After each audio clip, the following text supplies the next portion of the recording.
Welcome back students, આપ સૌનું આપણી યુટ્યુબ ચેનલમાં હાર્દિક સ્વાગત છે. વિદ્યાર્થી મિત્રો, આપણે પ્રખરતા શોધ કસોટી 2024 ધોરણ 9 વિષય સામાજિક વિજ્ઞાન પ્રકરણ નંબર 3, 4, 5 જેમાંથી મોસ્ટ MPMCQ આપણે પરીક્ષાલક્ષી આપવા જઈ રહ્યા છીએ. તો આપ આ વિડીયોને અંત સુધી જોજો. વિડીયો ગમે તો લાઇક અને શેર જરૂર કરજો અને ચેનલ પર નવા હોય તો આપણી ચેનલને સબસ્ક્રાઈબ કરી બાજુના બેલ આઇકોનને જરૂર પ્રેસ કરજો. શરૂઆત કરીએ. પહેલો પ્રશ્ન છે કે જર્મનીમાં નાઝીવાદનો સ્થાપક કોણ હતો? જવાબ આવશે એ, હિટલર. પ્રશ્ન નંબર 2, વિશ્વના માનવીનું સ્વાસ્થ્ય સુધારણાનું કાર્ય કોણ કરે છે? જવાબ આવશે એ, WHO. એના પછી પ્રશ્ન નંબર 3, નીચેનામાંથી સાચું વિધાન શોધીને લખો. જવાબ આવશે ડી. ચોથો પ્રશ્ન, ચોથામાં તમારો જવાબ આવશે બી, રોમન. એના પછી પાંચમો પ્રશ્ન, ઈસવીસન 1924માં મુસોલિનીએ જે પ્રદેશો જીતી લીધા તેમાં એકનો સમાવેશ થતો નથી. તેમાં જવાબ આવશે બી, બલ્ગેરિયા. છઠ્ઠો પ્રશ્ન, હિટલરનો વિસ્તારવાદ, તેમાં તમારો જવાબ આવશે સી, દ્વિતીય વિશ્વયુદ્ધ. એના પછી સાતમો પ્રશ્ન, દ્વિતીય વિશ્વયુદ્ધના ધરી રાષ્ટ્રોને ઓળખો. તો સાતમામાં જવાબ આવશે બી, ઇટાલી, જર્મની અને જાપાન. આઠમો પ્રશ્ન, એનો જવાબ આવશે આઠમામાં બી, 8. એના પછી નવમો પ્રશ્ન, બાજુનું ચિત્ર શાનું પ્રતીક છે? તેમાં જવાબ આવશે FAO. એના પછી 10મો પ્રશ્ન, બાજુમાં દર્શાવેલ ધ્વજ કયા રાષ્ટ્રનો છે? તેમાં જવાબ આવશે સંયુક્ત રાષ્ટ્ર. એના પછી 11મો પ્રશ્ન, બંગાળના ભાગલાનો અમલનો દિવસ કયા દિન તરીકે મનાવવામાં આવ્યો? તેમાં જવાબ આવશે એ, રાષ્ટ્રીય શોક દિન. એના પછી 12મો, કયા સુધારાએ મુસ્લિમોને કોમી મતદાર મંડળો આપ્યા? તો જવાબ આવશે ડી, મોર્લે મિન્ટો. ગુજરાતમાં સશસ્ત્ર ક્રાંતિની સૌપ્રથમ ભૂમિકા કોણે તૈયાર કરી હતી? તેમાં જવાબ આવશે ડી, અરવિંદ ઘોષ. પરદેશની ભૂમિ પર હિન્દનો સૂચિત રાષ્ટ્રધ્વજ સૌપ્રથમ કોણે ફરકાવ્યો? જવાબ આવશે સી, મેડમ ભીખાઈજી કામા.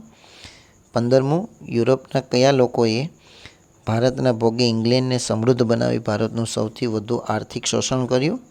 જવાબ આવશે એ, અંગ્રેજોએ. અંગ્રેજોની ભાગલા પાડો અને રાજ કરો નીતિને લીધે કયા આંદોલનને સાથે બહિષ્કાર અને સ્વદેશી ચળવળને વેગ મળ્યો?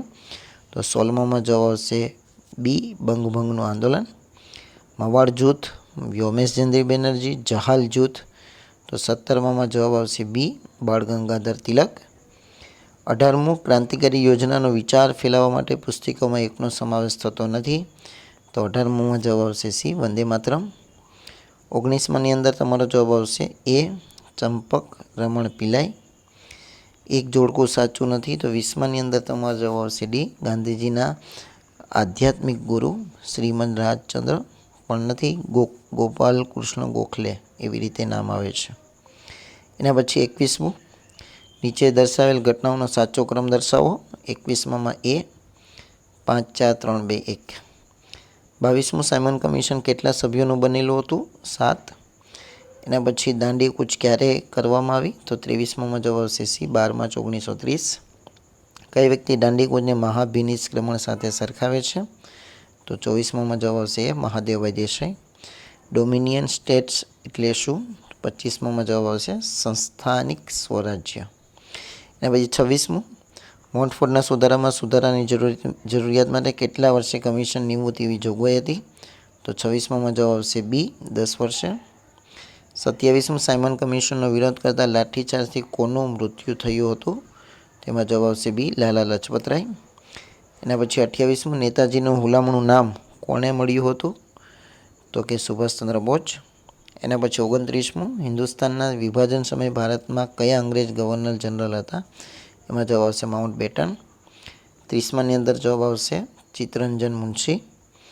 31મું છે, સ્વતંત્રતા પ્રાપ્ત થઈ ત્યાં સુધી પ્રતિવર્ષ ખાલી જગ્યાને સ્વતંત્રતા દિવસ તરીકે ઉજવવાનું નક્કી થયું અને એ દિવસનું મહત્ત્વ જાણવવા આપણું બંધારણ એ દિવસે અમલમાં આવ્યું.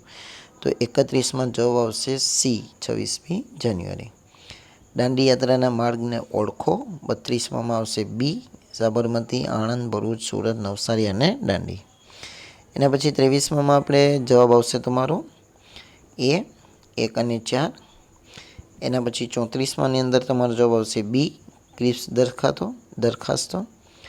35માની અંદર તમારો જવાબ આવશે ડી, ઇમ્ફાલ. રાજધાનીનું જોડકું પૂછેલું છે તમને.